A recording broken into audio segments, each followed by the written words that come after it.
Hello guys, welcome to my channel. Today we are going to see how to fix Apex Legends infinite loading screen problem. Let's fix it guys. First step, you just need to open up Steam and you just need to right click on the Apex Legends and select properties.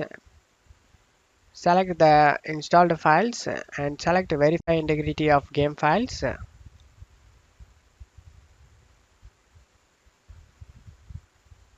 After getting done, you just need to go to general and now you just need to check my video description for this launch option used in my video. Just to copy and paste it over here. After pasting it, just click on outside and just to close stuff here. And let's move on to the second step guys. The second step, you just need to open the GeForce Experience. If you not have GeForce Experience, then you just need to check my video description for the download link. For AMD users, you just need to open the AMD software. Select the drivers tab and select check for updates.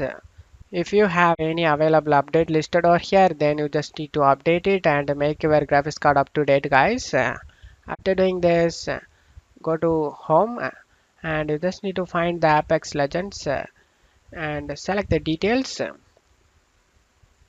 Select the spanner icon over here.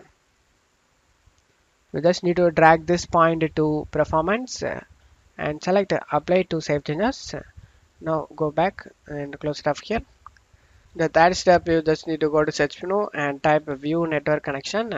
Click on open it. Right click on the internet you are using it and select properties.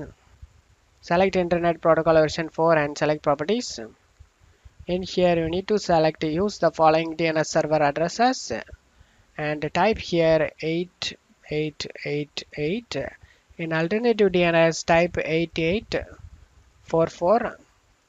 Click on OK to save changes. Just to close stuff here. Now you can launch the Apex Legends and check if the problem solved or not. I hope this solution fixed your problem guys. If the video helped you, don't forget to leave a like guys. You can also subscribe me and support me guys. Thank you.